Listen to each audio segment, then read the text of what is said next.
साथियों, जय भीम, जय भारत, जय संविधान। मैं बहुजन Dastak news and constitution channel से गौतम रत्ना और आज हमारे गेस्ट हैं हमारे स्टूडियो में डॉक्टर जे.के. गौतम साहब। तो आज बात करेंगे हम दिल्ली के कुछ मुद्दों पर।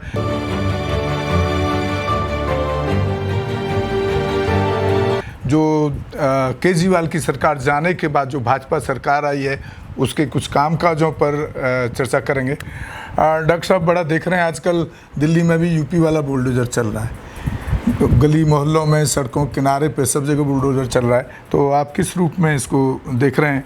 क्या इस सरकार का आना सही है या लोगों को झूठ बोल करके, लोगों को बरगला करके उनका वोट लूट लिया गया या धोखा दे दिया गया?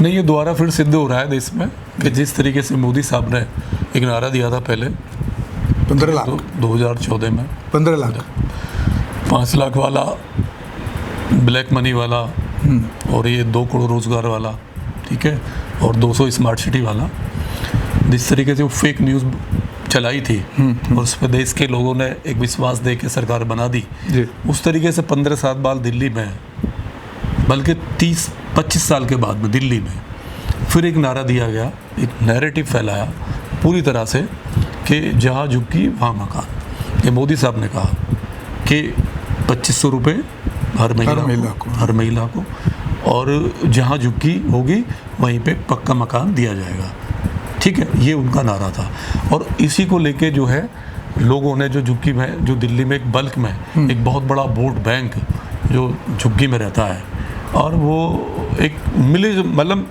एक कह सकते हैं उसमें SC ST भी हैं, माइनॉरिटी भी है, ओबीसी भी है, ये सब मिला, ज़्यादातर गरीब तबका है, वंचित जिसको कह सकते हैं। अरे झुग्गी में कौन रहना पसंद करता है? झुग्गी में कौन जाएगा? जी। नहीं, हर आदमी चाहता है कि उसका एक मकान हो, एक स्टेटस हो, एक वो सोसाइटी में रहे, अपने मकान में रहे, झुग्गी में थोड़ी ना रहेगा। लेकिन आज उसको झुग्गी भी नहीं कह सकते जो 50 साल से डली हुई थी, जिनको 60 साल हो गए डले हुए और जिनकी 3-4 पीढ़ी उसमें बीत गया।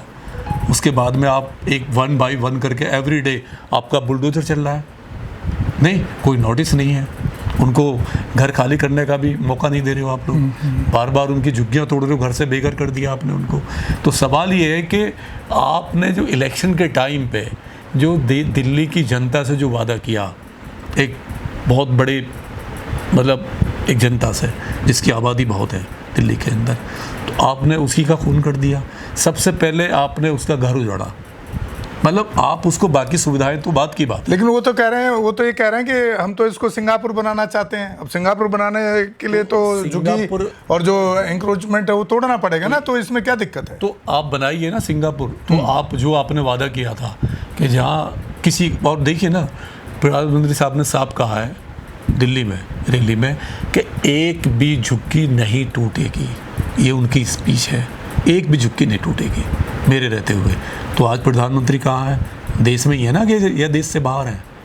वो दिल्ली में कहते हैं झुग्गी वाले लोगों से कि ये लोग बीजेपी, ये कांग्रेस वाले, आम आदमी वाले रूमर फैला रहे हैं झुग्गी तोड़वा देंगे। नहीं, अब पीएम साहब की बात को भी अगर लोग सीरियस ना लें तब क्या? नहीं, झुग्गी वालों ने सीरियस ले लिया, उन्होंने वोट दे दिया, उसके बाद में उनका झुग्गियाँ टूट रही हैं। सवाल ये है कि झुग्गी में रह कौन रहे? क्या उसमें कोई यादव रहता है? क्या उसमें ब्राह्मण रहता है? क्या कोई ठाकुर रहता है? क्या कोई बनिया रहता है? क्या जाट है, गुर्जर समाज से है? नहीं रहता ना, नहीं रहता ना। अब उसमें रहता कौन है? ओबीसी में भी जो बहुत अति पिछड़ा है वो रहेगा, वो झुग्गी में है। जो मुस्लिम कम्युनिटी में भी जो अति पिछड़ा मुस्लिम है, पठान तो है नहीं उसके अंदर, कोई शेख सैयद भी नहीं है, बहुत जो लोअर क्लास का है वो लोग रहते हैं, और हिंदू में भी वही लोग रह रहे हैं। और सबसे बड़ी बात है वो हिंदू, पसमंदा को सबसे गरीब बताते हैं। पसमंदा की बात कर रहे थे तो सबसे ज्यादा तो आपके हिसाब से तो पसमंदा ही रह रहा होगा, झुग्गी रह रहा। और दूसरी बात है, आप हिंदू की बात करते हो, हाँ। ठीक है, कि हम हिंदू के साथ खड़े हुए, हम हिंदू को इस देश में बेघर नहीं होने देंगे, हम हिंदू की रक्षा पूरी करेंगे। लेकिन जो झुग्गियों में रह रहे हैं, आपने उनका वोट लिया, वो बल्क में हिंदू हैं, नहीं, और आपने तो उनको घर से बेघर कर दिया। आप उनकी स्पीच देखिए। नहीं, लेकिन बल्क में भी हिंदू कौन है आप उसको तो समझिए ना। नहीं, मैं तो उनको हिंदू ही कहूंगा। वो, जिस तरीके से सारे वंचित समाज के हैं ना, वंचित तो उनको तो सरकार चाहती है कि इनको दोबारा से गुलाम बनाया जाए। उन्होंने क्या गलत कर रही है सरकार? बाकायदे जय श्री राम के नारे लगाए, हाँ। बाकायदे अपने घरों पे झंडे लगाए जी। उन्होंने सारे वो काम किए जो बीजेपी सरकार उनसे कराती रही। उन्होंने सारे काम किए और वो हार्डकोर हिंदू बने रहे, हार्डकोर हिंदू रहे वो झुग्गी वाले। और बजरंग दल में भी है, वो शिवसेना में भी है, वो आरएसएस में भी है, मेरे यहाँ वो भी बीजेपी जो में भी है, वो वाल्मीकि सपा में लड़का है भी वो बजरंग दल का झंडा लेके घूमता है डेली। अभी भी मेरे यहाँ उसमें ये है कि सफाई कर्मी है। जब उस बजरंग दल वाले का घर टूटा, जी, अब जब उसमें जो आरएसएस वाले का घर टूटा है, अब उनको वो याद आ रहा है संविधान जी। वो कह रहे हैं जी इन्होंने तो हमारा घर छीन लिया। भाई ये लोग जो है कभी भी बीजेपी या आरएसएस है, ये गरीबों की नहीं है, कभी भी नहीं है। चाहे वो हिंदू हो, चाहे वो मुस्लिम हो, चाहे किसी दूसरी कम्युनिटी, ये केवल अमीरों के लिए है। ये एक दलाली वाली पार्टी है, ये दलालीगिरी करती है। और जो महिलाओं को, सारी महिलाओं को बोला था, महिलाओं को अभी एक तो कुछ मिला नहीं उनको, एक तो मिला नहीं, दूसरा बीपीएल कार्ड का कंडीशन लगा दिया। अब तो बीपीएल कार्ड ही खत्म हो जाएगा। हाँ। जब झुग्गियां नहीं रहेंगी दिल्ली में तो बीपीएल कार्ड ही खत्म, तो देने की जरूरत ही नहीं पड़ेगी। सीधा सवाल है कि आपने झुग्गी उजाड़ दी, उनका वोट बैंक खत्म कर दिया, आपने बीपीएल कार्ड खत्म कर दिया। अब वो क्या होगा दिल्ली में? मैंने एक बच्चे का वीडियो देखा है जिसका घर टूटा था, तो मीडिया सवाल कर रहा है उससे कि अब तुम क्या करोगे? तो बच्चा साफ कह रहा है कि मैं मर्डर करूंगा, मैं चोरी करूंगा। वो बच्चा कह रहा है, देखिए वो 18-20 साल का बच्चा है, वो कह रहा है मैं और मेरा भाई मिलके अब डकैती करेंगे, हाँ। अब मर्डर करेंगे, अब चोरी करेंगे, क्योंकि हमारे घर तो तोड़ दिया सरकार ने, हमारा रोजगार तो सब यही था, हाँ। हमारी शॉप यहाँ थी। तो अब देखिए ना, अब दिल्ली में कितना क्राइम बढ़ेगा, जो झुग्गियां टूटेंगी, जो रोजगार खत्म होगा आए दिन। सर मैं अभी अपना एक एग्जांपल दे रहा हूँ बीता हुआ। मैं 1 महीने काफ़ी बीमार रहा हूँ, बहुत ज़्यादा बेड पे था, और जब मैं ब्लड टेस्ट कराने गया तो कुछ ब्लड टेस्ट वहाँ सरकारी हॉस्पिटल में थे नहीं। और पहले क्या होता था कि मोहल्ला क्लिनिक जो थे, वो मोहल्ला क्लिनिक पर आप ब्लड का सैंपल दे आइए, चाहे कोई भी टेस्ट हो, वो मोहल्ला क्लिनिक उसको चाहे प्राइवेट से कराए या किसी बड़े हॉस्पिटल से करा के ला के रिपोर्ट दे देता था आपको।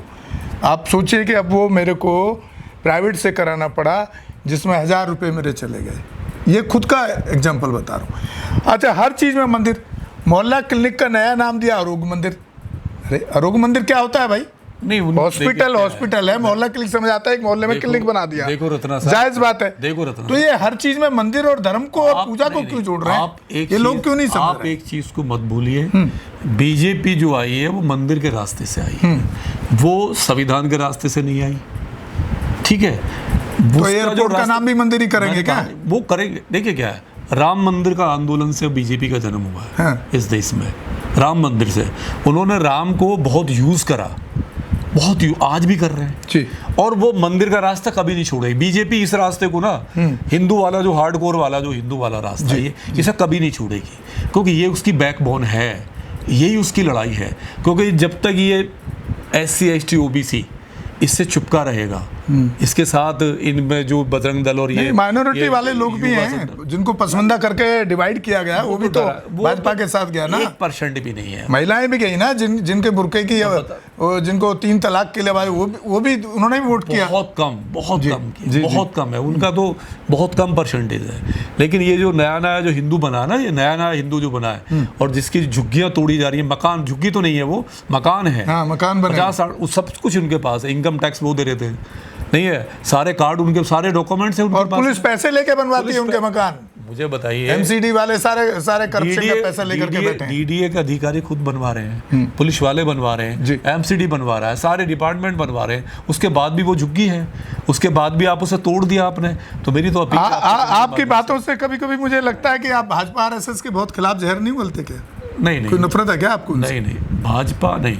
देखिए, जो मैनिफेस्टो होता है, सरकार मैनिफेस्टो लेके, बहुत अच्छा मैनिफेस्टो था बीजेपी का कि हम पानी उतना ही देंगे, साफ सुथरा देंगे, 24 घंटे पानी, और पानी का बिल ऐसे ही आएगा, बिजली 24 घंटे देंगे। तो डॉक्टर साहब, वो लोग क्या अंधे हैं क्या? वो बेवकूफ लोग हैं क्या? वो उनको जुमले पता नहीं था जब शाह ने बोला ये तो जुमला था 15 लाख वाला? बात ये देखिए क्या है, हमारा देश ना 70 साल गुलाम ऐसी, तो आप मोदी को और उनको जिम्मेदार किस लिए ठहराते हैं फिर, जब लोगों को समझ नहीं आता क्या?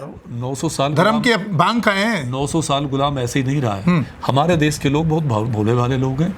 नेताओं के बहकावे में बहुत जल्दी आ जाते हैं। इनके जो ये भाषण होते हैं ना लच्छेदार, झूठ जो होता है, सफेद झूठ जो होता है, इसके झूठ में बहुत फंस जाते हैं। जैसे दिल्ली में जो फंसी महिलाएं 2500 के चक्कर में नहीं 25, अरे अब क्या चाहते हैं, आप क्या डिमांड रखना चाहते हैं? मेरी डिमांड दिल्ली सरकार से ये है, और लोगों को क्या मैसेज देना चाहते हैं वो जो बताइए सर। आपका वादा था कि जो प्रधानमंत्री ने वादा किया कि एक भी झुग्गी नहीं टूटेगी, और आपने एक नारा दिया था जहां झुग्गी वही मकान जी, तो आप कम से कम उस पर खड़े हुए हैं।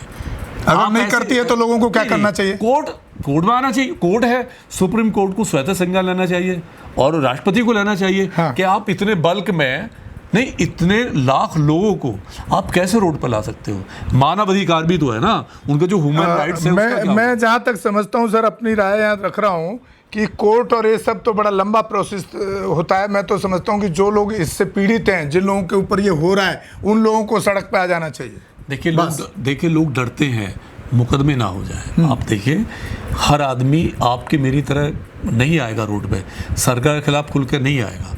उनको डर लगा रहता है कहीं उनके बच्चों पे मुकदमे ना हो जाए, जेल में ना डाल दिया जाए। गरीब आदमी कहाँ से गरीब आदमी का कहाँ, वो कोर्ट नहीं देखना चाहता, वो अपना नुकसान बर्दाश्त कर सकता है। चलिए डॉक्टर साहब, इस चर्चा को यहीं विराम देते हैं। काफ़ी टाइम हो गया आपको भी, और डॉक्टर साहब को क्लिनिक जाना होता है, तो बहुत बहुत शुक्रिया, बहुत बहुत साधुवाद आपको, आपने बड़ा कीमती टाइम दिया।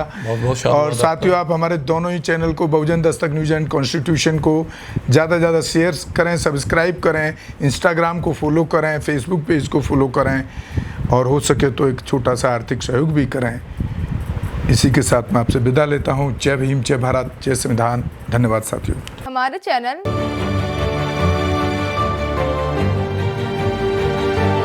लाइक, शेयर, सब्सक्राइब देखना मत भूलिएगा। जय भीम, जय भारत, जय संविधान। नमो बुद्धाय। धन्यवाद। चैनल आर्थिक समस्या से गुजर रहा है।